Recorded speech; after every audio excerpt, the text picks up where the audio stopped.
Hey folks, Richard Tubb here. I'm at the Cloud and Cybersecurity Expo at the London Excel in London.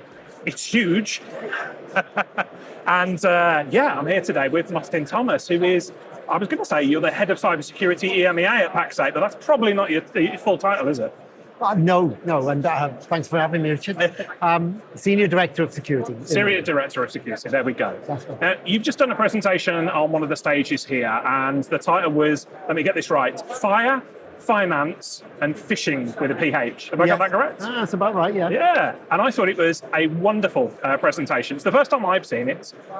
So I wanted to ask you a few questions about it, actually. Sure. So you came up with a really interesting analogy right at the start, which has to do with quite a sad story from history. But could you mind sharing some more details about it? Yeah, okay, thank you. And the analogy really was around the Man Gulch fire, which was a very deadly, forest fire in the US in the late 1940s. And that's a long time ago. But it was around learning the lessons really around management and how you deploy your resources and how you think outside the box to be in their case maybe would have saved lives. The lead character in this, Wag Dodge, basically invented what we call the escape fire. So he thought outside the box and thought, if I burn the fuel and then I get into that fire once it's burnt, the fire will pass me by, and that's exactly what happened to him. Unfortunately, 13 of his team perished in that fire, and a lot of lessons I've learned. And to this day, they still go to that location and learn the lessons of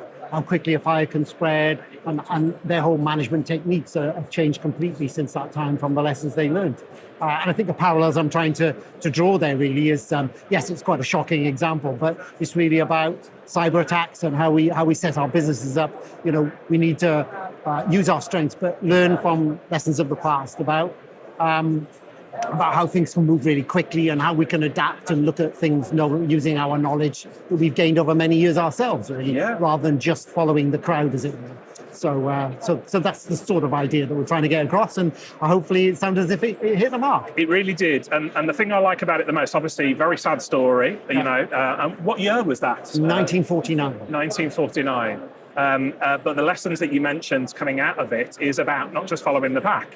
You know, what he did in that situation there was, you know, you might look at it and go, that doesn't make any sense, but clearly it does, and now we've learnt from that and going forward. So, you know, and I'd encourage anybody who gets to, you know, to investigate that story. We'll include it in the show notes, perhaps put a link to the actual, you know, the news articles about it from the past. But you've really made it easy for people to understand, you know, that might be an isolated story, but what are the lessons that we can take for it from cybersecurity? Sure. One of the biggest challenges that I'm seeing with cybersecurity at the moment is people think it will never happen to them.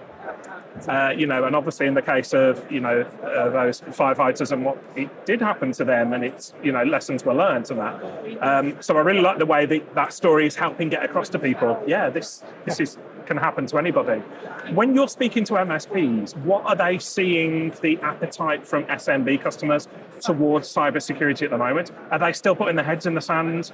The clients, that isn't saying it won't happen to me, or are people getting more savvy nowadays?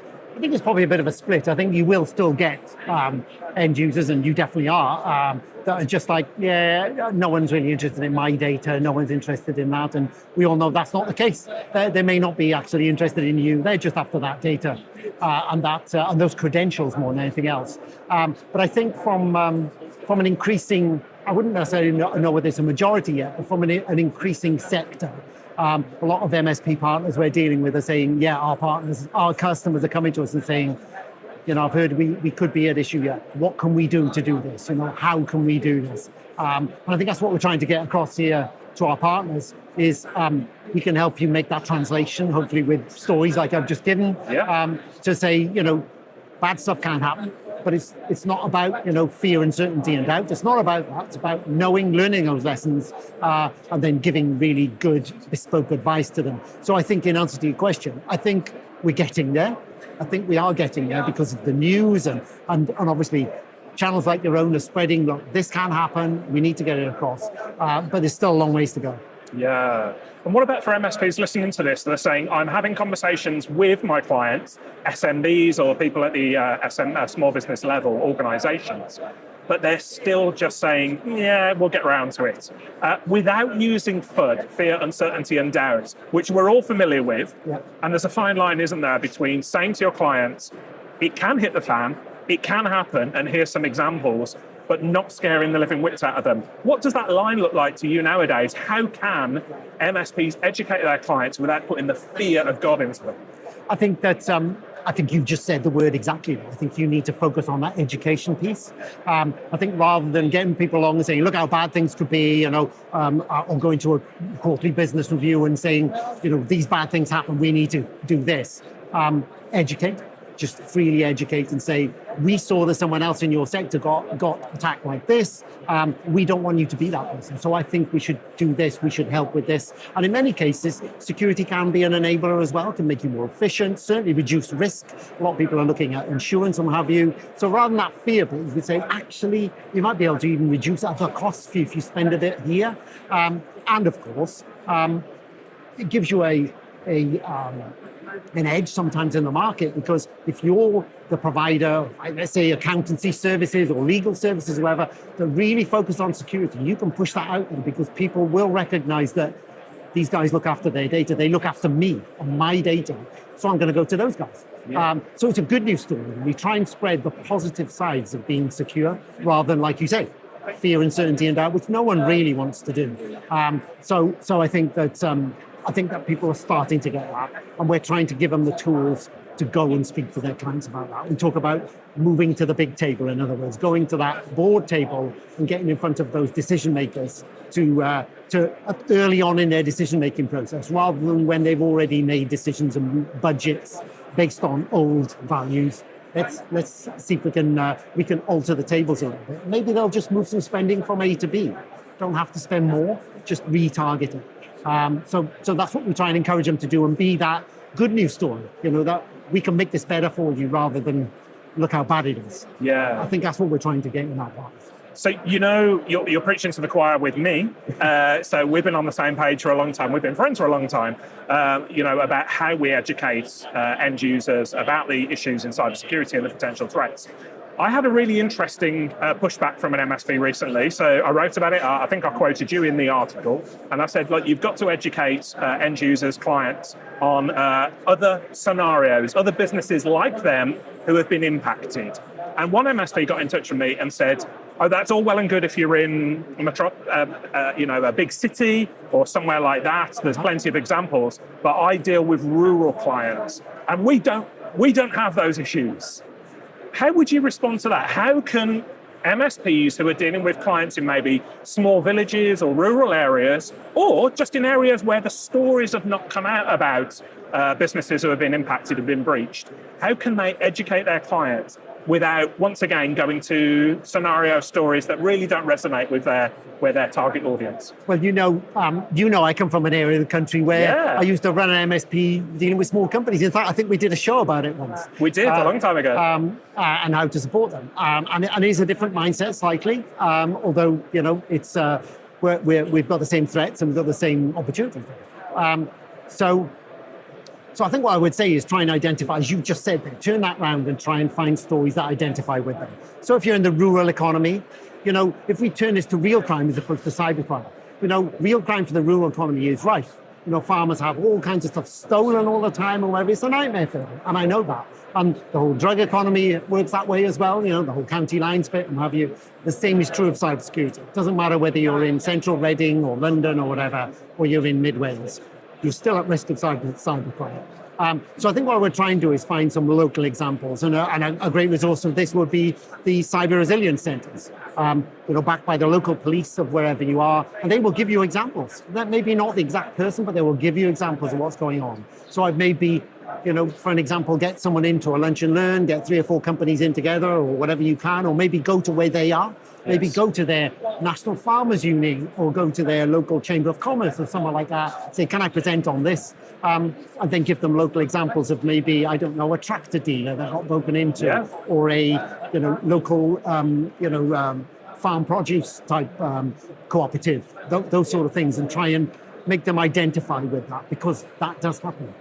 Cybercrime rarely is targeted. It's normally a spray effect, and if you happen to be in rural Northumberland, you'll be caught exactly the same way as someone in London. Absolutely. So I think if you're in that market and you're doing it, you know it better than anyone else. So actually, you've got a bit of a superpower there as well, because not only can you now identify with them, you know their problems and you know their local difficulties. So I think in some ways, it's a superpower for someone who's working in areas like that. Absolutely, couldn't agree more. And I knew you'd be the right person to ask. So Pax8, let's talk about Pax8 for a minute. I've interacted with quite a lot of MSPs who are here today who are raving fans of Pax8. I think you saw me doing a video earlier on, somebody was just couldn't stop speaking well about them and that.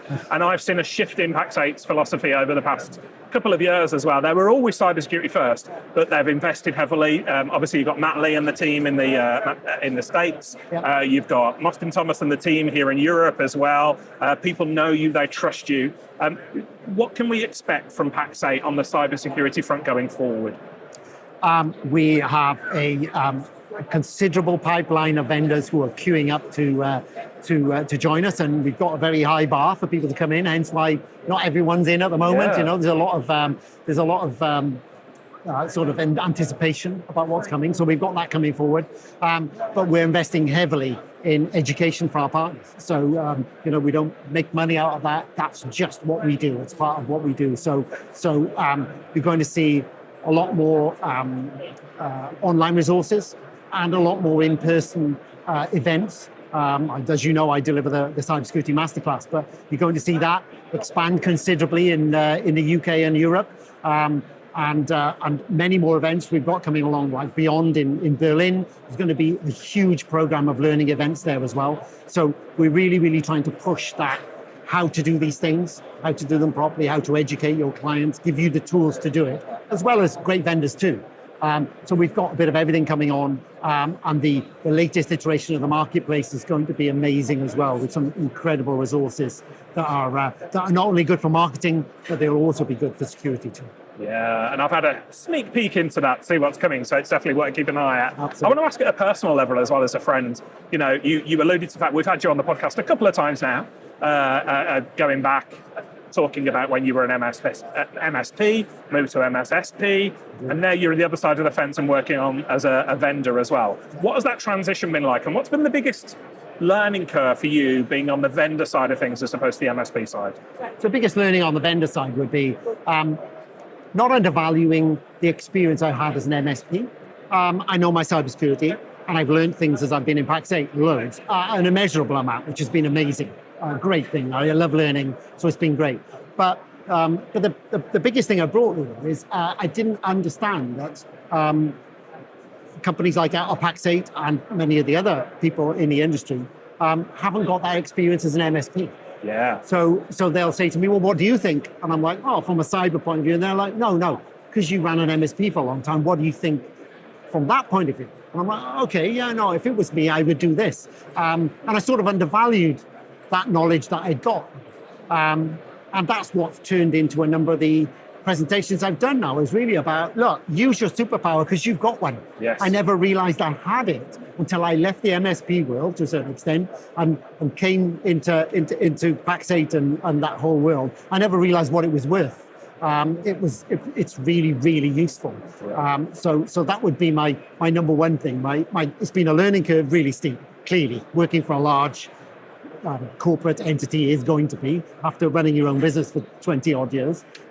But don't undervalue the skill set that you have. And it's really, certainly really valued at Pax8. Yeah, it's the custom knowledge, isn't it? As somebody who was a former MSP myself, you come out and I have conversations now, and it's very flattering when they say, thank you, that made a difference or whatever. And it's like, I just assume that everybody, and you do the same, Mostyn, you know, but I've got to say, I follow you on LinkedIn. You must think I'm stalking you because I'm liking and commenting on virtually every one of your posts, but you share so much great knowledge on there. So long may that continue. But for anybody who's not familiar with Pax8, wants to find out more or wants to connect with you, where should they find you online? Well, Pax8 is, we're aiming to be the world's favorite cloud commerce marketplace. So if you need anything cloud or security, anything like that, go to pax8.com. In the UK, pax8.com/UK. Loads of great resources there. You can go from there. If they want to contact me, email me direct to Pax8. which is mthomas@pax8.com. Happy to field emails anytime.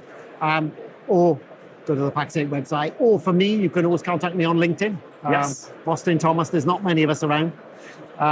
So that's fairly straightforward to find it, and I'm happy to connect on LinkedIn anytime. And we'll include all your details in the show notes for this as well. I'll give a shout out. So I alluded to the fact that Mostyn and I had done a couple of previous interviews. So if you want to see Mostyn's evolution from MSP to MSSP to cybersecurity expert working for a vendor, they're on previous episode of Tub Talk. You can go to tub.co/PAX and then the number 8, tub.co/PAX8, and you'll get all of the previous interviews there.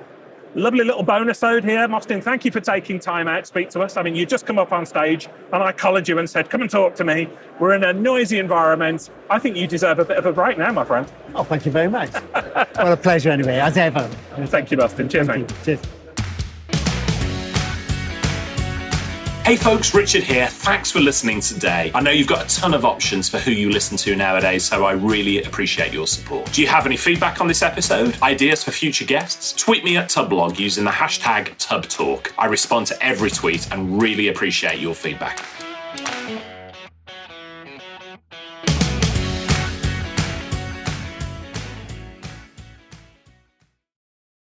Hey team, this is Richard again. Just one more thing before you take off, and that is MSP Insights. Now, every Tuesday, I share my thoughts on the business of IT with you, the managed service community. Thousands of managed service providers already subscribe to MSP Insights. It's easy to sign up, easy to cancel. MSP Insights is basically a short email from me every Tuesday without fail with advice on growing your IT business, plus cool resources I've found, discovered, or started exploring that week. It's kind of like my diary of cool things, and often includes articles or books I've read, tools I've discovered, and events I think you'd be interested in, often sent to me by my friends and Tub Talk podcast guests. So, if that sounds fun, a short tiny bite of MSP goodness every Tuesday, and you'd like to try it out, just go to go.tub.co/Tuesday. That's go.tub.co/Tuesday. Drop in your email and you'll get the very next one. Thanks for listening.